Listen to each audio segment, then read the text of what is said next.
Hello hi ಎಲ್ರಿಗೂ ನಮಸ್ಕಾರಗಳು. The magician 111 ಟ್ಯಾರೋಟ್ಗೆ ಸ್ವಾಗತ. ಯಾರೆಲ್ಲ ನನ್ನ ಚಾನಲ್ನ ಲೈಕ್ ಶೇರ್ ಸಬ್ಸ್ಕ್ರೈಬ್ ಮಾಡ್ತಾ ಇದ್ರೆ ಎಲ್ರಿಗೂ ಕೂಡ ಧನ್ಯವಾದಗಳು. ಶಿವಪ್ಪನ ಕಡೆಯಿಂದ ನಿಮಗೆ ಯಾವ ರೀತಿಯ ಬ್ಲೆಸ್ಸಿಂಗ್ಸ್ ಇದೆ ಅಂತ ನೋಡೋಣ. ಶಿವಪ್ಪನ ಪ್ರಾರ್ಥನೆಯನ್ನು ಮಾಡ್ಕೊಳ್ಳಿ. ಶಿವಪ್ಪನಿಂದ ಯಾವ ರೀತಿಯ ಗೈಡೆನ್ಸ್ ಇರ್ಬೋದು, ನಿಮಗೆ ಏನು ಮೆಸೇಜಸ್ ಸಿಗ್ತಾ ಇದೆ, ಶಿವಪ್ಪನ ಮೆಸೇಜಸ್ ನಿಮಗೆ ಏನು ಮೆಸೇಜಸ್ನ ಕೊಡ್ತಾ ಇದ್ದಾರೆ ನಿಮಗೋಸ್ಕರ.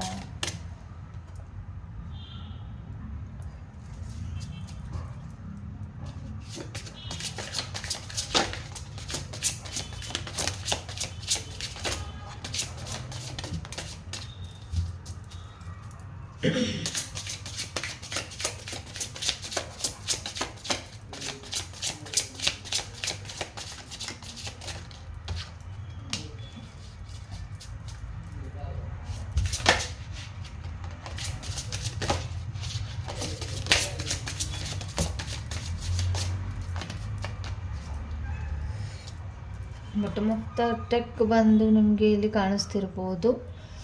I will never let go sync. ಯಾವಾಗಲೂ ಕೂಡ ನಿಮ್ಮ ಜೊತೆ ಎಂಥದೇ ಪರಿಸ್ಥಿತಿಯಲ್ಲಿದ್ರೂ ಕೂಡ ನಿಮ್ಮ ಜೊತೆ ನಿಲ್ತಾರೆ ಅಂತ ಬಂದಿದೆ. ಎಂಥ ಕಷ್ಟದ ಸಿಚುವೇಶನ್ ಇದ್ರೂ ಕೂಡ ನಿಮ್ಮ ಜೊತೆ ಅವರು ನಿಲ್ತಾರೆ ಅಂತ ಬಂದಿರುವಂಥದ್ದು. ಹಾಗಾಗಿ ಎಂಥ ಪ್ರಾಬ್ಲಮ್ ಇದ್ರೂ ಕೂಡ ಅವ್ರನ್ನ ನೆನ್ಪು ಮಾಡ್ಕೊಳ್ಳಿ. ಅವರು ನಿಮಗೆ ಏನೋ ಒಂದು ರೀತಿಯಲ್ಲಿ ಗೈಡೆನ್ಸನ್ನು, ಆಶೀರ್ವಾದನ ಕೊಡ್ತಾ ಇರ್ತಾರೆ. ಮತ್ತು ನಿಮಗೆ ಇಲ್ಲಿ ಏನೋ ಒಂದು ಸಕ್ಸಸ್ ಅಂದರೆ ಎಂಥದೇ ಸಿಚುವೇಶನ್ ಇದ್ದರೂ ಅದರಿಂದ ಹೊರಗಡೆ ಬರುವಂಥ ಒಂದು ದಾರಿನ, ಮಾರ್ಗದರ್ಶನನ ಮಾಡಿಕೊಡ್ತಾರೆ. ಅವ್ರು ನಿಮ್ಮ ಜೊತೆ ನಿಲ್ತಾರೆ ಅಂತ ಕೂಡ ಬಂದಿದೆ. ತುಂಬ ಕಾರ್ಡ್ಸ್ ಬಂದಿದೆ. ಓಕೆ, ಫಸ್ಟನೇ ಕಾರ್ಡ್ಸ್ ಬಂದು ಇಲ್ಲಿ ನಿಮಗೆ ಹೇಳಬೇಕು ಅಂತ ಅಂದರೆ, ನೀವು ಒಂದು ಏನೇ ಒಂದು ಸಿಚುವೇಶನ್ ಇರ್ಬೋದು, ಅದನ್ನು ಸ್ವೀಕಾರ ಮಾಡಬೇಕಾಗಿರುವಂಥದ್ದು. ಏನೇ ಸಿಚುವೇಶನ್ ಇದ್ರೂ ಕೂಡ ಅದನ್ನು ಸ್ವೀಕಾರ ಮಾಡಿ, ಎಲ್ಲೇ ಇದ್ರೂ ಕೂಡ ನಿಮ್ಮ ಪ್ರಾರ್ಥನೆ ಅವ್ರಿಗೆ ತಲುಪುತ್ತೆ ಅಂತ ಕೂಡ ಬಂದಿರುವಂಥದ್ದು. ಅಕ್ಸೆಪ್ಟ್ ಮಾಡ್ಕೊಳ್ಳೋದ್ರ ಮುಖಾಂತರ ನಿಮಗೆ ಒಂದು ರಿಯಾಲಿಟಿ ಗೊತ್ತಾಗುತ್ತೆ. ಇದು ಬೇಡ, ಅದು ಬೇಡ, ಅದು ಬೇಡ, ಇದು ಬೇಡ ಅಂತ ಕೂತ್ಕೊಂಡ್ರೆ ಯಾವುದೂ ಕೂಡ ಆಗಲ್ಲ. ಹಂಗಾಗಿ ಏನೇ ಇದ್ರೂ ಅಕ್ಸೆಪ್ಟ್ ಮಾಡೋದಕ್ಕೆ ರೆಡಿಯಾಗಿ, ಎಂಥದ್ದೇ ಸಿಚುವೇಶನ್ ಇರಲಿ, ಅದೇನೇ ಸಿಚುವೇಶನ್ ಇರಲಿ, ಅದ್ರದ್ದು ರಿಯಾಲಿಟಿನ ತಿಳ್ಕೊಳ್ತೀರಾ ಇನ್ನು ಮುಂದಿನ ದಿನಗಳಲ್ಲಿ. ಇದು ಬೇಡ, ಅದು ಬೇಡ, ಬೇಡ, ಎಲ್ಲವನ್ನು ನೀವು ನೋಡಬೇಕು, ಎಲ್ಲವನ್ನು ತಿಳ್ಕೊಳ್ಬೇಕು. ಅದು ಕಷ್ಟ ಆಗುತ್ತೆ, ಇದು ನೋವಾಗುತ್ತೆ, ಇದೆಲ್ಲ ಬೇಡ, ಎಲ್ಲವನ್ನು ಅಕ್ಸೆಪ್ಟ್ ಮಾಡ್ಕೊಳ್ಳಿ. ಅಕ್ಸೆಪ್ಟ್ ಮಾಡ್ಕೊಂಡ್ರೇ ಗೊತ್ತಾಗೋದು ಯಾವುದು ಸರಿ, ಯಾವುದು ತಪ್ಪು, ಏನು ರಿಯಾಲಿಟಿ, ಏನು ಆಗಿದೆ, ಅದನ್ನು ಸರಿಯಾಗಿ ಮುಂದುವರಿಯೋದಕ್ಕೆ ಆ ಒಂದು ರೀತಿಯಲ್ಲಿ ರಿಯಾಲಿಟಿನ ತಿಳ್ಕೊಳ್ಳೋದಕ್ಕೆ ನಿಮಗೆ ಸೂಚನೆಗಳು ಸಿಗುತ್ತೆ ಅಂತ ಕೂಡ ಬಂದಿರುವಂಥದ್ದು. ಮಿರಾಕಲ್ ಆಗುವಂಥ ಸಾಧ್ಯತೆಗಳು ಕೂಡ ಇದೆ. ಒಂದು ರೀತಿಯಲ್ಲಿ ಒಂದು ಗೇನ್ ಆಗುವಂಥ ಸಾಧ್ಯತೆ ಕೂಡ ಇದೆ ನಿಮಗೆ. ಹಾಗಾಗಿ ಶಿವ, ಶಕ್ತಿ, ವಿಷ್ಣು ಎಲ್ಲರ ಬ್ಲೆಸ್ಸಿಂಗ್ಸ್ ನಿಮಗೆ ಸಿಗ್ತಾ ಹೋಗುತ್ತೆ ಇನ್ನು ಮುಂದಿನ ದಿನಗಳಲ್ಲಿ. ಒಂದು ನೀವು ಅಂದ್ಕೊಂಡಿರುವಂಥ ಕೆಲಸನ ಸ್ಟ್ರಾಂಗಾಗಿ ನೀವು ಹಿಡ್ಕೊಂಡಿದ್ದೀರಾ ಅಂತ ಅಂದರೆ ಅದಕ್ಕೊಂದು ಒಳ್ಳೆಯ ರೀತಿಯ ಫಲಿತಾಂಶಗಳು ನಿಮಗೆ ಸಿಗ್ತಾ ಹೋಗುತ್ತೆ. ಮತ್ತು ಒಂದು ಒಳ್ಳೆ ರೀತಿಯ ಮಿರಾಕಲ್ ರೀತಿಯಲ್ಲಿ, ಮ್ಯಾಜಿಕಲ್ ರೀತಿಯಲ್ಲಿ ನಿಮಗೆ ಒಂದು ಅಪ್ರೋಚಿಂಗ್ ಸಕ್ಸಸ್ ಕಡೆ ಫೋಕಸ್ ಮಾಡೋದಕ್ಕೆ ಒಂದು ಅಪ್ರೋಚಿಂಗ್ ವರ್ಕ್ ಆಗಿರ್ಬೋದು, ಇಲ್ಲ ನಿಮ್ಮನ್ನು ಅಪ್ರೋಚ್ ಮಾಡುವಂಥವ್ರಾಗಿರ್ಬೋದು, ಏನೋ ಒಂದು ನಿಮಗೆ ಸಿಗ್ತಾ ಹೋಗುತ್ತೆ. ಅದನ್ನು ದಯವಿಟ್ಟು ಅಕ್ಸೆಪ್ಟ್ ಮಾಡ್ಕೊಳ್ಳಿ ಅಂತ ಕೂಡ ಬಂದಿರುವಂಥದ್ದು. ಮತ್ತು ಇಲ್ಲಿ ಡೋಂಟ್ ಸ್ಟಿಕ್ ಅಂತ ಅಂದರೆ ಒಂದೇ ಕಡೆ ಸ್ಟಿಕ್ ಆಗಿ ಇರಬೇಡಿ, ಮೂವ್ ಆನ್ ಆಗಿ ಅಂತ ಕೂಡ ಬಂದಿದೆ. ಹಾಗಾಗಿ ನೀವು ಹೋಗ್ತಾ ಇರುವಂಥ ಜಾಗದಲ್ಲಿ ಏನೋ ಒಂದು ಡಿಸೈಡ್ ಮಾಡಬೇಕು. ನೀವು ಒಂದೇ ಕಡೆ ಸಿಂಕ್ ಆಗಿರ್ಬೋದು, ಸ್ಟಕ್ ಆಗಿರ್ಬೋದು, ಅಯ್ಯೋ ಇದ್ರನ್ನ ಬಿಟ್ಟು ಇನ್ನು ಬೇರೆ ಆಪ್ಷನ್ನೇ ಇಲ್ಲ, ನನಗೆ ಸಮಸ್ಯೆಗಳ ಮೇಲೆ ಸಮಸ್ಯೆಗಳು ಬರ್ತಿದೆ, ನೋವು ಆಗ್ತಿದೆ, ಪೇಯ್ನ್ ಆಗ್ತಿದೆ, ಏನು ಮಾಡಬೇಕು ಅಂತ ಗೊತ್ತಾಗ್ತಾ ಇಲ್ಲ, ಮತ್ತು ಒಂದು ಸ್ಟಕ್ ಎನರ್ಜಿನ ತೋರಿಸ್ತಾ ಇದೆ. ಅಂದರೆ ನೀವು ಏನು ಆಗ್ತಾ ಇದೆ ಅಂತ ಕೆಲವ್ರಿಗೆ ಗೊತ್ತಾಗ್ತಾ ಇಲ್ಲದೆ ಇರ್ಬೋದು, ನೀವೇನೋ ಅಂದ್ಕೊಳ್ತೀರಾ ಆ ರೀತಿ ಆಗದೆ ಇರ್ಬೋದು, ಮತ್ತು ಏನೋ ಒಂದು ರೀತಿಯಲ್ಲಿ ಸಮಸ್ಯೆಗಳ ಮೇಲೆ ಸಮಸ್ಯೆಗಳು ಬರ್ತಾ ಇರ್ಬೋದು. ಹಾಗಾಗಿ ಆ ಸ್ಟಕ್ಕಿಂದ ಹೊರಗಡೆ ಬನ್ನಿ ಅಂತ ಕೂಡ ಇಲ್ಲಿ ಸಂದೇಶ ಸಿಗ್ತಾ ಇರುವಂಥದ್ದು, ಗೈಡೆನ್ಸ್ ಸಿಗ್ತಾ ಇರುವಂಥದ್ದು.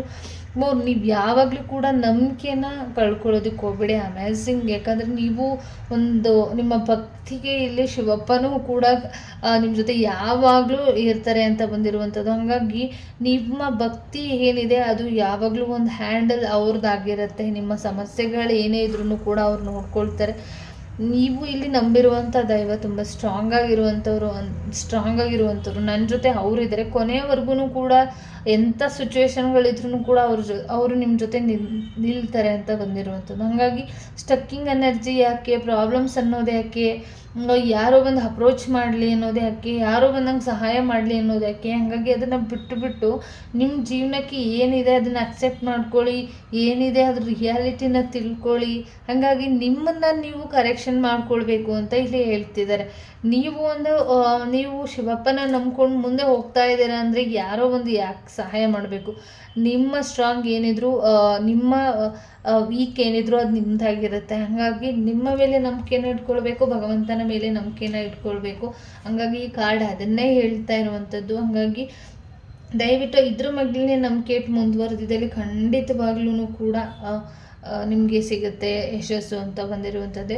ಸ್ಟಾಪ್ ಜಡ್ಜಿಂಗ್ ಅಂತ ಬಂದಿದೆ. ಹಾಗಾಗಿ ಏನು ನೀವು ಜಡ್ಜ್ ಮಾಡುವಂಥ ಅವಶ್ಯಕತೆ ಇಲ್ಲ.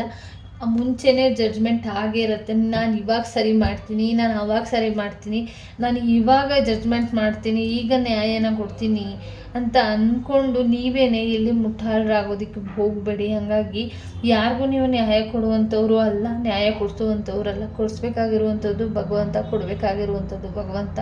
ಹಾಗಾಗಿ ಇಲ್ಲೆಲ್ಲ ಬಂದಿರೋದು ಒಂದು ಸಾಮಾನ್ಯವಾಗಿ. ಹಾಗಾಗಿ ಅದು ಯಾರ ಮೇಲೂ ಕೂಡ ಜಡ್ಜ್ಮೆಂಟ್ ಮಾಡಬೇಡಿ, ಯಾರ ಮೇಲೂ ಕೂಡ ಯಾರಿಗೂ ಕೂಡ ಸದ್ಯಕ್ಕೆ ನ್ಯಾಯ ಕೊಡಿಸ್ತೀನಿ ಅಂತ ನಿಲ್ಲಬೇಡಿ. ಯಾಕೆ ಅಂತ ಅಂದರೆ ಅದೆಲ್ಲವೂ ಕೂಡ ಮುಂಚಿನ ದಿನಗಳಲ್ಲೇ ಕೂಡ ಭಗವಂತ ಮಾಡಿಟ್ಟಿರುವಂಥದ್ದು. ಹಾಗಾಗಿ ಸದ್ಯಕ್ಕೆ ನೀವು ಒಂದು ಸ್ವಲ್ಪ ಸ್ಟಾಪ್ ಮಾಡಬೇಕು. ಯಾರಿಗಾದ್ರೂ ಏನಾದರೂ ಮಾಡ್ತೀನಿ, ಏನೋ ಸಹಾಯ ಮಾಡ್ತೀನಿ, ಅವ್ರಿಗೆ ಜಡ್ಜ್ಮೆಂಟ್ ಕೊಡ್ತೀನಿ ಅಂತ ಅಂದರೆ ಸದ್ಯಕ್ಕೆ ಸ್ಟಾಪ್ ಜಡ್ಜಿಂಗ್ ಅಂತ ಬಂದಿದೆ. ನಂಗೆ ಗೊತ್ತಿಲ್ಲ ಇದು ಯಾಕೆ ಹಿಂಗೆ ಬಂದಿದೆ ಅಂತ. ಬಟ್ ಇದು ಸ್ಟಾಪ್ ವರಿ, ಏನು ವರಿ ಮಾಡ್ತಾ ಇದ್ದೀರಲ್ಲ ಅದು ಎನಿಥಿಂಗ್, ಅದು ಗೋಯಿಂಗ್ ಮುಂದೆ ಹೋಗೋದಕ್ಕೆ ಬಿಡ್ತಾ ಇಲ್ಲ. ಫೈನಲ್ ಅದು ನೀನು ಏನೂ ಮಾಡೋಕ್ಕಾಗಲ್ಲ ಅಲ್ವಾ. ಫೈನಲ್ ನೀವು ಏನೇ ಒಂದು ಮಾಡ್ತೀನಿ ಅಂತ ಅಂದರೂ ಫೈನಲ್ ನಿಮ್ಗೆ ಏನೋ ಆಪ್ಷನ್ನೇ ಇಲ್ಲ. ಅದನ್ನು ಸ್ಟಾಪ್ ಮಾಡಲೇಬೇಕು, ಅದರಿಂದ ನೋವು ಆಗಲೇಬೇಕು. ಹಾಗಾಗಿ ಅದನ್ನು ಲಾಂಗ್ ಟರ್ಮ್ ತಗೊಂಡೋಗೋದಕ್ಕಿಂತ ಅದನ್ನು ಅಲ್ಲೇ ಸ್ಟಾಪ್ ಮಾಡಿ, ನಿಮ್ಗೆ ಆಗಿರುವಂಥ ನೋವನ್ನ ಅಲ್ಲೇ ಸ್ಟಕ್ ಮಾಡಿ ಅದನ್ನು ಬಿಟ್ಬಿಡಿ, ಆಯಿತಾ. ಅದು ಎವ್ರಿಥಿಂಗ್ ಬರ್ತಾನೆ ಇರುತ್ತೆ, ಹೋಗ್ತಾನೆ ಇರುತ್ತೆ. ನಿಮ್ಗೆ ಸಮಸ್ಯೆಗಳು, ಯಾರಿಗಿಲ್ಲ ಸಮಸ್ಯೆಗಳು. ಹಾಗಾಗಿ ಆ ಸಮಸ್ಯೆಗಳನ್ನ ಅಲ್ಲೇ ಸ್ಟಾಪ್ ಮಾಡಬೇಕು, ಅಲ್ಲೇ ಬಿಡಬೇಕು, ಅದನ್ನು ಅಲ್ಲೇ ಲೆಟ್ಕೋ ಮಾಡಿ ಮುಂದುವರಿತಾನೆ ಇರಬೇಕು. ಅದನ್ನು ಜೊತೆಲಿ ಕರ್ಕೊಂಡು ಹೋಗ್ತೀನಿ ಅಂದರೆ ಅದು ಒಳ್ಳೆ ಬ್ಯಾಗ್ ಥರ ತುಂಬ್ಕೊಂಡು ಹೋಗ್ತಾ ಇದ್ರೆ ಭಾರ ನಿಮಗೆ ಜಾಸ್ತಿ ಆಗುತ್ತೆ. ಅದನ್ನಲ್ಲಿ ಬಿಡಿ, ಅದು ಭಗವಂತ ಕೊಟ್ಟಿರುವಂಥದ್ದು. ಏನೇ ಸಮಸ್ಯೆ ಇರಲಿ, ಏನೇ ಸಿಚುವೇಶನ್ಗಳಿರಲಿ, ಅದನ್ನು ಸ್ವೀಕಾರ ಮಾಡಿ ಬಿಟ್ಟೋದ್ರೆ ಮಾತ್ರ ಇಲ್ಲಿ ನಿಮಗೆ ಕಾಡ್ತಾ ಇದೆ. ರಿಯಾಲಿಟಿ ಗೊತ್ತಾಗಬೇಕು ಅಂದರೆ ಒಂದಿಷ್ಟು ಸಮಸ್ಯೆಗಳು ಕೂಡ ಬರಬೇಕು. ಹಾಗಾಗಿ ಸಮಸ್ಯೆಗಳು ಬರ್ತಿದೆ, ಏನೋ ತೊಂದರೆ ಆಗ್ತಿದೆ ಅಂದರೆ ಅದೊಂದು ರಿಯಾಲಿಟಿ ಬಗ್ಗೆ ತಿಳ್ಕೊಳ್ಳಿ, ಒಂದು ರಿಯಾಲಿಟಿ ನಿಮಗೆ ಗೊತ್ತಾಗಲಿ ಅಂತಲೂ ಕೂಡ ಇರ್ಬೋದು ಅಲ್ವಾ. ಹಾಗಾಗಿ ಸಕ್ಸಸ್ ಇದೆ, ಯೋಚನೆ ಮಾಡಬೇಡಿ. ಈ ವರ್ಷದ ಒಳಗಡೆ ನಿಮಗೆ ಒಂದು ಸಕ್ಸಸ್ ನಿಮ್ಮ ಜೀವನಕ್ಕೆ ಬರ್ತಾ ಇರುವಂಥದ್ದು. ಮತ್ತು ಏನೇ ಇದ್ರೂ ಅಕ್ಸೆಪ್ಟ್ ಮಾಡಿ, ಒಂದು ಮಿರಾಕಲ್ ರೀತಿಯಲ್ಲಿ ನಿಮಗೆ ನಿಮ್ಮ ಪ್ರೇಯರ್ ಮಾಡೋ ಜಾಗದಲ್ಲಿ ನಿಮಗೆ ಒಂದು ರೀತಿಯಲ್ಲಿ ಬ್ಲೆಸ್ಸಿಂಗ್ ಸಿಗುತ್ತೆ. ಅದು ನಿಮಗೆ ಗೊತ್ತಾಗುತ್ತೆ ಇನ್ನು ಮುಂದಿನ ದಿನಗಳಲ್ಲಿ. ಆ ಭಗವಂತನಿಂದ ಪ್ರಾರ್ಥನೆ ಮಾಡ್ತಾ ಇರುವಂಥ ಜಾಗದಲ್ಲಿ ನಿಮಗೆ ಏನೋ ಒಂದು ಗೋಚಾರಗಳಾಗ್ಬೋದು, ಏನೋ ಒಂದು ರೀತಿಯಲ್ಲಿ ನಿಮಗೆ ಅಕ್ಸೆಪ್ಟ್ ಆಗ್ಬೋದು, ಏನೋ ಒಂದು ರೀತಿಯಲ್ಲಿ ನಿಮಗೆ ಶಿವಪ್ಪ ಒಂದು ರೀತಿಯಲ್ಲಿ ನಿಮಗೆ ಗೋಚಾರದ ಮುಖಾಂತರ ಆಗಿರ್ಬೋದು, ಬೆಳಕಿನ ಮುಖಾಂತರ ಆಗಿರ್ಬೋದು, ನಿಮಗೆ ಕಾಣಿಸ್ಕೊಳ್ಳುವಂಥದ್ದು ಕೂಡ ಇದೆ ಅಂತ ಬಂದಿರುವಂಥದ್ದು. ಆನೆಸ್ಟಿ ಲಾಕ್ ಮಾಡ್ಕೊಂಡು ಇರಬೇಡಿ ನಿಮ್ಮ ಆನೆಸ್ಟಿ ಏನಿದ್ರೂ ಕೂಡ ಅದನ್ನು ಓಪನ್ ಅಪ್ ಆಗಿ ಇಟ್ಕೊಳ್ಳಿ ಅಂತ ಕೂಡ ಬಂದಿದೆ. ಹಾಗಾಗಿ ಏನೂ ಲಾಕ್ ಮಾಡ್ಕೊಳ್ಳೋಕೆ ಹೋಗಬೇಡಿ. ನಿಮ್ಮ ಆನೆಸ್ಟಿ ತುಂಬಾ ಇಂಪಾರ್ಟೆಂಟ್ ಆಗಿರುತ್ತೆ.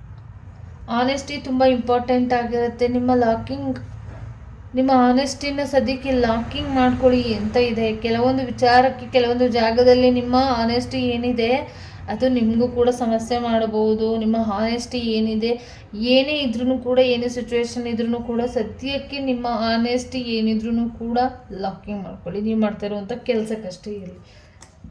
ಟ್ರಸ್ಟ್, ತುಂಬ ನಂಬಿಕೆ ಇಂಪಾರ್ಟೆಂಟ್ ಆಗುತ್ತೆ. ಹಾಗಾಗಿ ಇಲ್ಲಿ ತುಂಬ ನಂಬಿಕೆನೂ ಕೂಡ ಇರೋದ್ರಿಂದ ದೇವ್ರ ಮೇಲೆ ತುಂಬ ನಂಬಿಕೆ ಏನಿದೆ, ಆ ನೀರು ತುಂಬ ಅವಶ್ಯಕತೆ ಇದೆ. ಟ್ರಸ್ಟ್ ಈಸ್ ನೀಡೆಡ್ ಅಂತ ಇದೆ. ಹಾಗಾಗಿ ನಂಬಿಕೆ ಇಟ್ಕೊಳ್ಬೇಕಾಗಿದೆ. ನಂಬಿಕೆ ನಿಮಗೆ ಕಡಿಮೆ ಇದೆ, ಇಲ್ಲಿ ಆಧ್ಯಾತ್ಮಿಕದ ವಿಚಾರ ಆಗಿರ್ಬೋದು, ಎಲ್ಲ ವಿಚಾರದಲ್ಲೂ ಇಲ್ಲಿ ತೋರಿಸ್ತಾ ಇದೆ. ಅಮಾವಾಸ್ಯೆ, ಹುಣ್ಣಿಮೆ, ಏನೇ ಒಂದು ಇದ್ರೂ ಕೂಡ, ಏನೇ ಸಿಚುವೇಶನ್, ಶತ್ರುಬಾಧೆಗಳಾಗಿರ್ಬೋದು, ಎಲ್ಲ ಭಗವಂತನ ಲೀಲೆ, ಭಗವಂತನಿಂದ ಆಗಿರುವಂಥದ್ದು.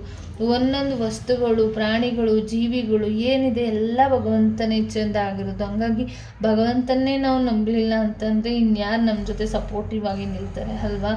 ಹಂಗಾಗಿ ಅನ್ಎಕ್ಸ್ಪೆಕ್ಟೆಡ್ ಆಗಿ ನೀವು ಯಾರೋ ಇಲ್ಲಿ ಅಪ್ರೋಚಿಂಗ್ ಸುನ್ ಬರುವಂಥ ಚಾನ್ಸಸ್ ಇದೆ. ಅನ್ಎಕ್ಸ್ಪೆಕ್ಟೆಡ್ ಆಗಿ ನಿಮ್ಗೆ ಯಾರೋ ಅಪ್ರೋಚ್ ಮಾಡುವಂಥದ್ದು, ಕೆಲಸದ ವಿಚಾರವಾಗಿ, ಮನೆ ವಿಚಾರವಾಗಿ, ಜಾಗದ ವಿಚಾರವಾಗಿ, ಆಫೀಸಲ್ ಕಡೆಯಿಂದ ಆಗಿರ್ಬೋದು, ಪ್ರತಿಯೊಂದು ವಿಚಾರಗಳಲ್ಲಿ ಯಾರೋ ನಿಮಗೆ ಅನ್ಎಕ್ಸ್ಪೆಕ್ಟೆಡ್ ಆಗಿ ಪರಿಚಯ ಆಗುವಂಥ ಸಾಧ್ಯತೆಗಳು ಕೂಡ ಇದೆ. ಬಟ್ ನೆವರ್ ಎಂಥ ಸಿಚುವೇಶನ್ ಇದ್ರೂ ಕೂಡ ಭಗವಂತ ನಿಮ್ಮ ಜೊತೆ ನಿಲ್ತಾರೆ ಅಂತ ಇದೆ. ನಿಮ್ಮ ಮಾತನ್ನಾಗಿರ್ಬೋದು, ನಿಮ್ಮ ಕೋಪನಾಗಿರ್ಬೋದು ದಯವಿಟ್ಟು ಕಂಟ್ರೋಲಲ್ಲಿ ಇಟ್ಕೊಳ್ಳಿ, ಅದು ಇಂಪಾರ್ಟೆಂಟ್ ಅಲ್ಲ ಅಂತ ಕೂಡ ಬಂದಿರುವಂಥದ್ದು.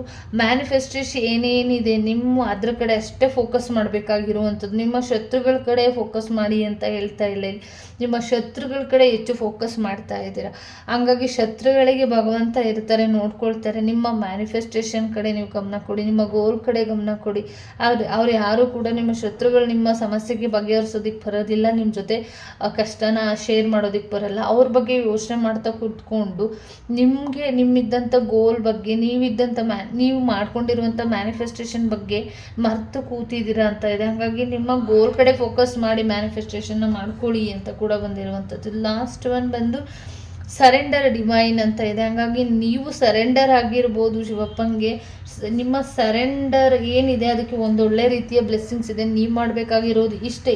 ಓವರ್ ಆಗಿ ಹೇಳಬೇಕು ಅಂತಂದರೆ ಸರೆಂಡ್ ಟು ಡಿವೈನ್ ಅಂತ ಇದೆ. ಹಾಗಾಗಿ ನೀವು ಯಾರಿಗೂ ಶರಣಾಗತಿ ಆಗೋದಕ್ಕಿಂತ ಶತ್ರುಗಳಾಗಿರ್ಬೋದು, ಮಿತ್ರಗಳಾಗಿರ್ಬೋದು, ಫ್ಯಾಮಿಲಿ ಆಗಿರ್ಬೋದು, ಎನಿವನ್ ಹಸ್ಬೆಂಡ್ ಆ್ಯಂಡ್ ವೈಫ್, ಮಕ್ಕಳು, ಎನಿವನ್ ಎಲ್ಲವೂ ಕೂಡ ಅಕ್ಕಪಕ್ಕದವ್ರು ಎಲ್ಲರಿಗೂ ಕನೆಕ್ಷನ್ ಬೆಳೆಸೋದಕ್ಕಿಂತ ಸರೆಂಡರ್ ಡಿವೈನ್ ಅಂತ ಇದೆ. ಹಾಗಾಗಿ ನೀವು ನಿಮ್ಮ ಪ್ರಾರ್ಥನೆ, ನಿಮ್ಮ ಮ್ಯಾನಿಫೆಸ್ಟೇಷನ್, ನಿಮ್ಮ ನಂಬಿರುವಂಥ ದೈವ ಶಿವಪ್ಪ ಕಡೆಗೆ ಸರೆಂಡರ್ ಆಗಿದ್ದರೆ ನಿಮ್ಮ ಆಸೆ ಕನಸುಗಳೆಲ್ಲವೂ ಕೂಡ ಈಡೇರುತ್ತೆ.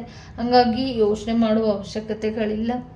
ಡಿವೈನ್ಗೆ ಸರೆಂಡರ್ ಆಗೋ ಮುಖಾಂತರ ನಿಮ್ಮ ಕನಸುಗಳು, ಆಸೆಗಳು ಎಲ್ಲವೂ ಕೂಡ ಈಡೇರುತ್ತೆ ಅಂತ ಹೇಳ್ತಾ, ಅದು ಈ ವರ್ಷದಲ್ಲಿ 1 year ಸಕ್ಸಸ್ ಅಂತ ಇದೆ. ಹಂಗಾಗಿ ಈ ವರ್ಷದಲ್ಲಿ ನೀವು ಅಂದ್ಕೊಂಡಿರುವಂಥ ಕೆಲಸಗಳು ಆಲ್ಮೋಸ್ಟ್ ಎಲ್ಲರೂ ಮುಗಿಸ್ಕೊಳ್ತೀರಾ ಅಂತ ಹೇಳ್ತಾ ಈ ರೀಡಿಂಗ್ನ ಮುಗಿಸ್ತಾ ಇದ್ದೀನಿ. ಎಲ್ಲರಿಗೂ ಕೂಡ ಒಳ್ಳೆಯದಾಗಲಿ. ಧನ್ಯವಾದಗಳು.